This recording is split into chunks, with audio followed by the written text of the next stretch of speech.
Net. Enggak, startup tol ada, Anjani ada, Ready ada. Kok nggak ada? Kayaknya pilih-pilih.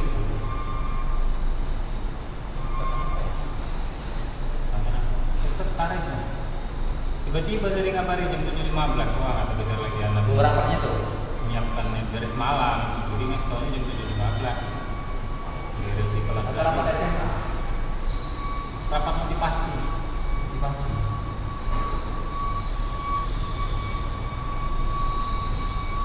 Semalam SMP memang ya kan? Ya, memang ada SMP. Tadi ada sana kepala SMA? Nggak ada? Hah? Kepala sekolah SMA ada? Ada SMA, semua kepala unit kecuali SD nggak nampak. Sebagian guru-guru. Sebagian guru yang ikuan aja.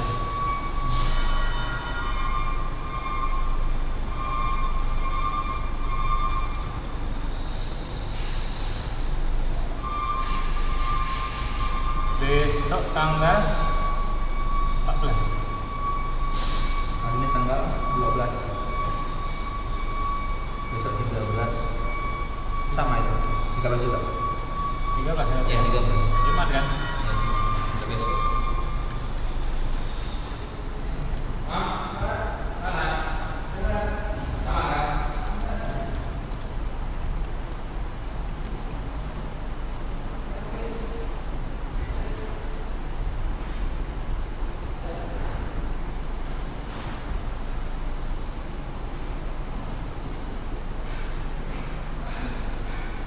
Loh, kok ada dua ini? Oh enggak.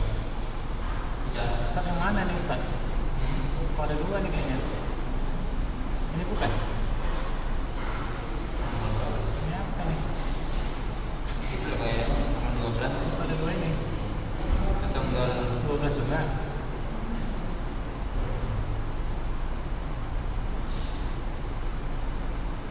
itu 9, 12, 44 itu. Korea dulu. Bisa dengar dulu suaranya Ya, ada. ada menitnya dulu. Iya, tadi pun lama kali ngapainnya. Mengelik apanya.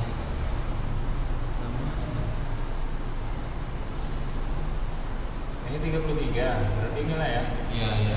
Yang ini berarti kan? Nah. Saya tadi. Itu langsung ada suara kan, Kak? Ada kok kita dengar. Iya, ada ya. Cuman lebih bagus lagi ada yang khusus yang ada suara tadi ya kan. Ini ada nggak sih?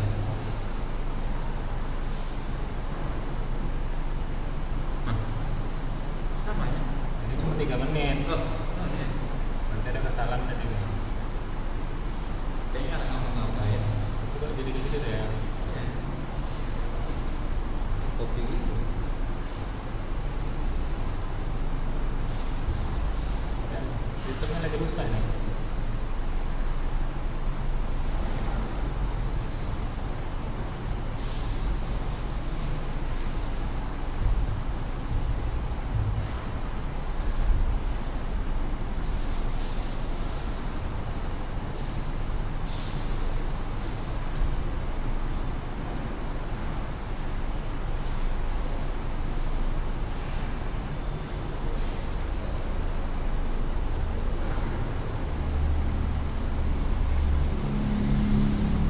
Kita ini di mana? Buang air.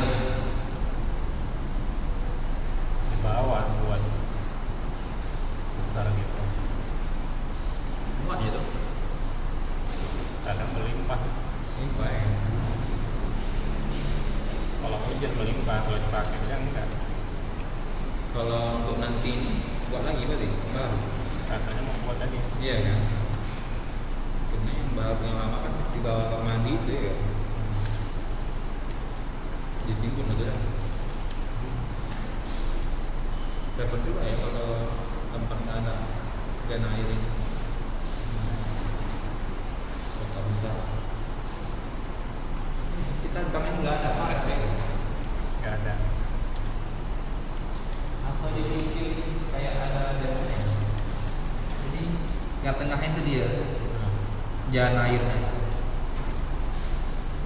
Jadi kalau penuh mobil nggak masalah ya, apa yang tengah aja. Setelah ramai penduduk. Hah? rame penduduk udah payah pokoknya. Ya, ganggu jadi. Nanti dua kan Sungai Hana ya. Oh, turun. Iya, kalau ada sungai sih dong. Harusnya proyek Tempo itu. Proyek ini ya tempe bener itu. Iya, udah.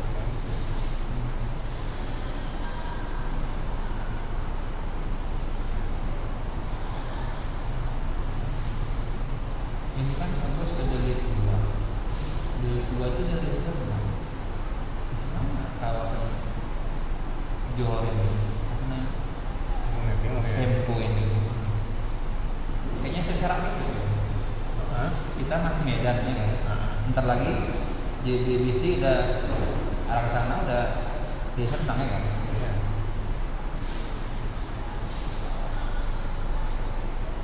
Betul juga ya. Orang sana harus ngurus ke Pakam.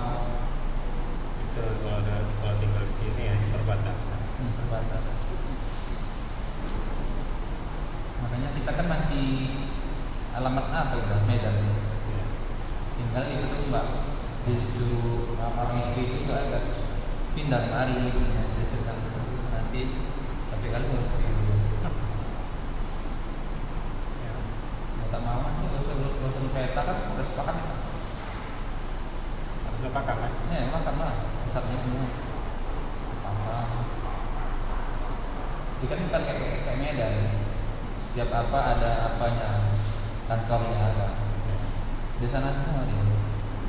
Iya, ada numpuk. Ini ya sana semua. Lebih enak gitu. Medan mah buat gitu kan. Nah, Jadi nggak jauh-jauh. satu aja ya kan. Misalkan jauh-jauh. Sana semua emang. Emang luas sekali sedangnya. Keliling Medan. Pesta. Oke.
Sampai 9.50 Ustaz.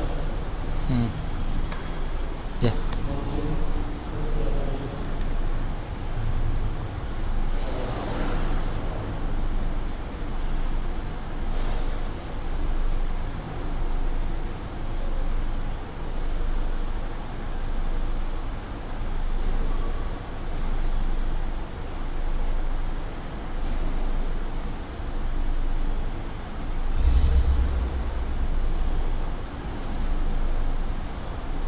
Bismillah, assalamualaikum warahmatullahi wabarakatuh.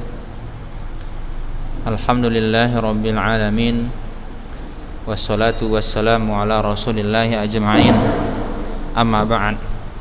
Alhamdulillah, kita bersyukur kepada Allah Jalla wa'ala atas limpahan rahmat dan nikmat kepada kita semua, sehingga dengan demikian kita pantas untuk meningkatkan ketakwaan kita, ibadah kita kepada Allah Jalla wa'ala, karena telah melimpahkan rahmat dan nikmat kepada kita semua. Selawat dan salam kita sampaikan kepada Nabi kita yang mulia Rasulullah sallallahu alaihi wasallam. Allahumma shalli wa sallim alaihi. Abna'it talabah rahimani wa rahimakumullah jami'an. Wa fi hadzal yawm nastamiru darsana al-madi alladhi yata'allaqu bi haditsin Nabi sallallahu alaihi wasallam. Wal an nantaqil ila dars jaridin yakni al-hadits 13. Labudda alaikum an tanzuru darasakum yakni fi kitabikum. Baik, kita sambung. Hari ini kita belajar hadis yang ke-13 ya. Yang lalu hadis yang ke-12 tentang meninggalkan yang tidak bermanfaat bagi seseorang, maka kita hendak meninggalkannya. Yang hari ini adalah pelajaran yang ke-13, yaitu tentang mencintai seseorang karena Allah Subhanahu wa taala. Taib, mubashir, kita langsung aja dengar baik-baik ya. Hadis yang ke-13, an Abi Hamzah Anas bin Malik radhiyallahu taala anhu khadimi Rasulillah sallallahu alaihi wasallam an Nabi sallallahu alaihi wasallam qala la yu'minu ahadukum hatta yuhibba li akhihi ma yuhibbu li nafsihi. Tidaklah beriman ya salah seorang di antara kalian sampai ia mencintai saudaranya sebagaimana ia mencintai dirinya sendiri. Rawahul Bukhari wa Muslim. Ya, ini hadis sudah hafal sebenarnya antum ya. Hadisnya pendek. Dari Abu Hamzah Anas bin Malik radhiyallahu taala anhu khadimi Rasulillah sallallahu alaihi wasallam. Khadim ya, pelayan Nabi sallallahu alaihi wasallam.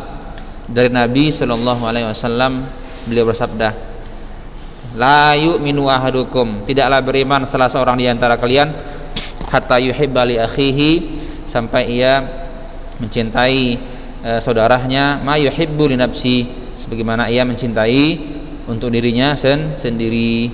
Hadis riwayat Imam Bukhari dan Imam Muslim. Baik,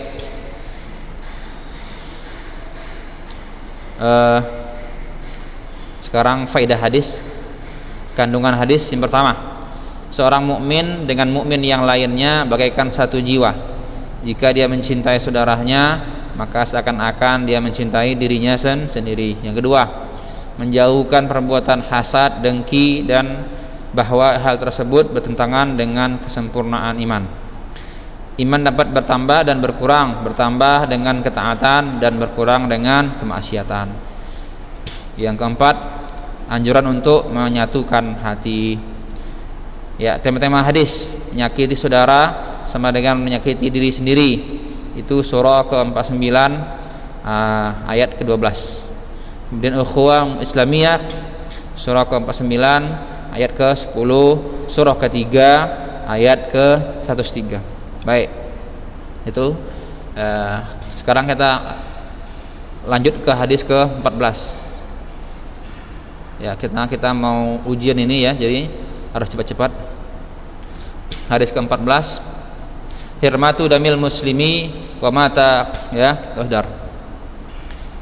Hadis ke-14, an Ibnu Mas'udin radhiyallahu taala anhu qala Rasulullah sallallahu alaihi wasallam la yahillu damu imri'in muslimin illa bi ida thalathin athayyibuz zani wa nafsu bin nafsi wa tariku lidinihi al-mufariqu lil jamaah. Rawahul Bukhari wa Muslim. Kita ulangi lagi. An Ibnu Mas'udin radhiyallahu taala anhu qala Rasulullah sallallahu alaihi wasallam la yahillu damu imri'in muslimin illa bi ihda thalathin athayyibuz zani wan nafsu bin nafsi wat tariku lidinihi al mufariqu lil jamaah. Rawahul Bukhari wa Muslim. Sekarang kita artikan hadis ke-14. La yahillu, tidak halal. La yahillu, tidak halal. Dam, darah. imri'in seseorang, muslimin orang muslim, yashhadu an la ilaha illallah yang ia bersyahadat bahwa tidak ada sesembahan yang berhak kecuali Allah, wa anni rasulullah, dan bahwasanya aku, kata Rasulullah, adalah utusan Allah, illa bi ihda thalathin, kecuali dengan salah satu 3 sebab. Jadi 3 sebab tadi, ihda, salah satu, 3, maka boleh dibunuh, ya. Oke, maka halal darahnya. Yang pertama, as-sayyibu zani, as-sayyibu yang sudah menikah, az-zani berzina, yang sudah menikah berzina. Wa nafsu bin nafsi, jiwa dengan jiwa karena membunuh maka dibunuh. Wa tariku lidinihi, yang meninggalkan agamanya. Al mufariqu lil jamaah, dan mufariq berpisah, ya, memisahkan diri dari jemaah kaum muslimin. Watariku meninggalkan agamanya berarti murtad, ya. Al mufariqu lil jamaah, memisahkan diri dari jemaah kaum muslimin, ini enggak boleh.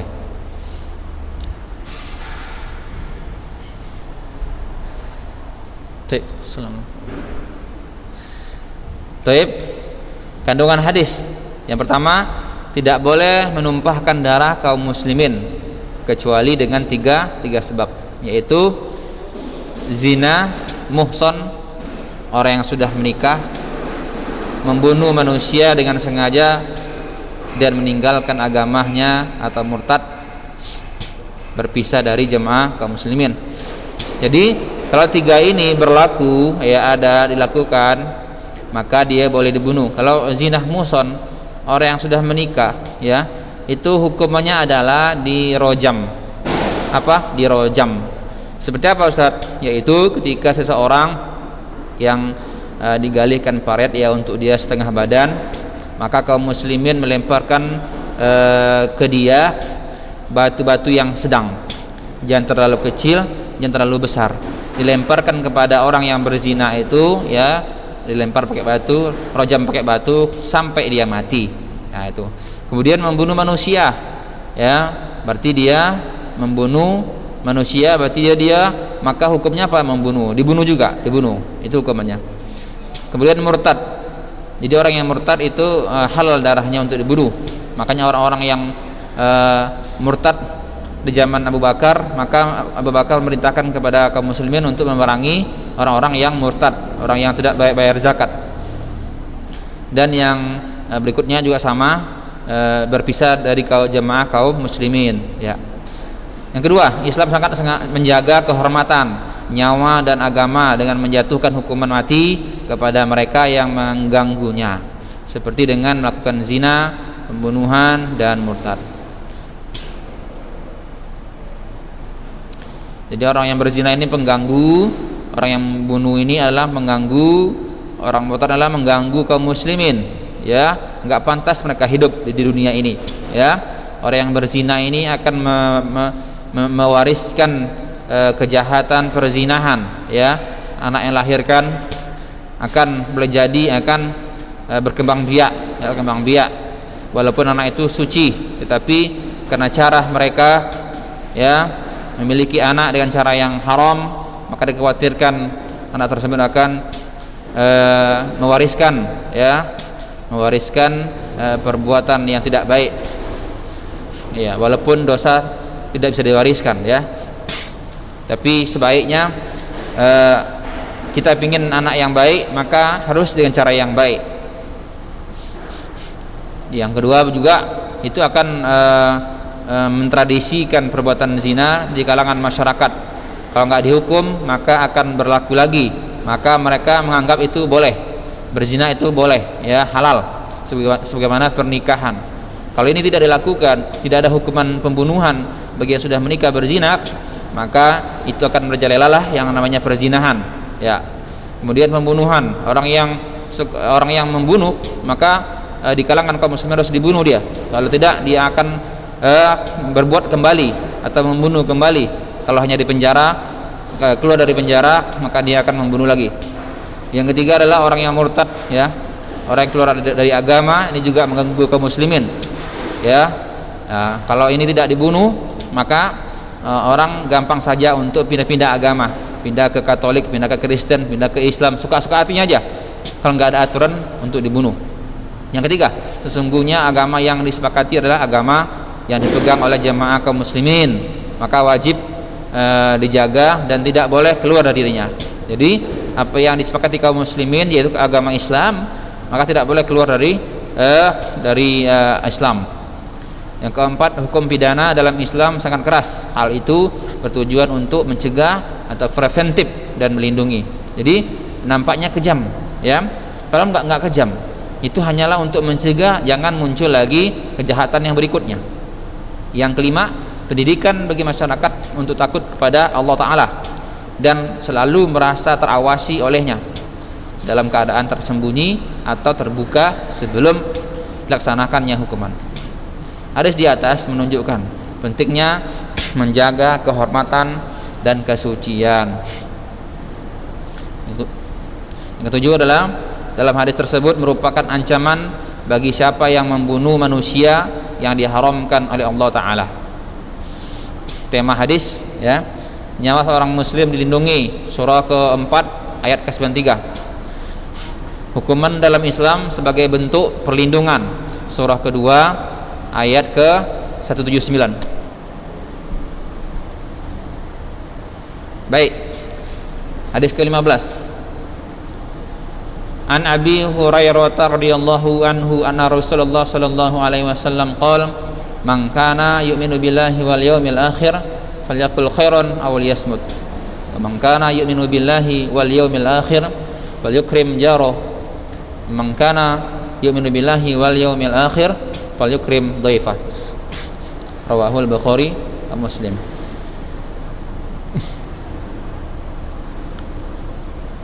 Dari Abu Hurairah, semoga Allah Ta'ala meridhoinya,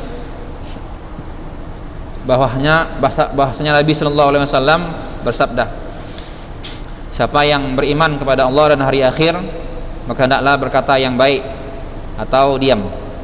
Siapa yang beriman kepada Allah dan hari akhir, hendaklah memuliakan tetangganya, fal yukrim jarahu, tetangganya. Wa man kana yu'minu billahi wal yawmil akhir, siapa yang beriman dengan Allah dan hari akhir, fal yukrim dhaifahu, maka hendaklah memuliakan tamunya, dhaifah tamunya. Jaro adalah tetangga, ya. Kemudian dhaifah adalah tamu. Rawahul Bukhari wa Muslim, hadis riwayat Imam Bukhari dan Imam Muslim. Ya. Pelajaran iman terkait langsung dengan kehidupan sehari-hari, ya. Islam menyerukan kepada sesuatu yang dapat menumbuhkan rasa cinta dan kasih sayang di kalangan individu masyarakat muslim. 3. Termasuk kesempurnaan iman adalah perkataan yang baik dan diam dari selainnya. Berlebih-lebihan dalam pembicaraan dapat menyebabkan kehancuran, sedangkan menjaga pembicaraan merupakan jalan keselamatan. Islam sangat menjaga agar seseorang muslim berbicara apa yang bermanfaat dan mencegah perkataan yang diharamkan dalam setiap kondisi. Tidak boleh memperbanyak pembicaraan yang diperbolehkan, karena hal tersebut dapat menyeret kepada perbuatan yang diharamkan atau yang makruh. Termasuk kesempurnaan iman adalah menghormati tetangga, memperhatikan serta tidak menyakitinya. Wajib berbicara saat dibutuhkan, khususnya jika bertujuan menerangkan yang hak dan yang berma'ruf nahi munkar. Memuliakan tamu termasuk diantara kemuliaan akhlak dan bertanda komitmennya terhadap syariat Islam. Ke-10, anjuran untuk mempergauli orang lain dengan baik. Tema hadis, iman dan pengaruhnya dalam perilaku keseharian, surah ke-16 ayat 97. Jaga perkataan, ayat ke-50 surah ayat ke-18. Hubungan baik dengan tetangga, surah ke-4 ayat 36. Sikap mulia terhadap tamu. Taib, barakallahu fik, ya. Itulah hari ini kita belajar ada tiga hadis, dari hadis ke-13 sampai hadis ke-15.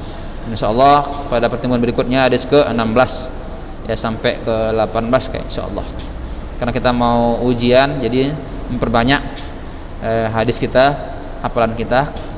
Semoga Allah Subhanahu wa taala mempermudah urusan kita. Baik, kalau ada hal-hal yang kurang paham antum, yang kurang jelas, silakan japri Ustadz ya. Ada yang kurang jelas, ada yang kurang paham keterangannya atau faedah-faedah ini, silakan antum bertanya kepada Ustadz melalui japri via WA. Wallahu taala alam bisawab. Nakhtatim, subhanakallahumma bihamdik, asyhadu an la ilaha illa anta, astaghfiruka wa atubu ilaik. Wassalamualaikum warahmatullahi wabarakatuh.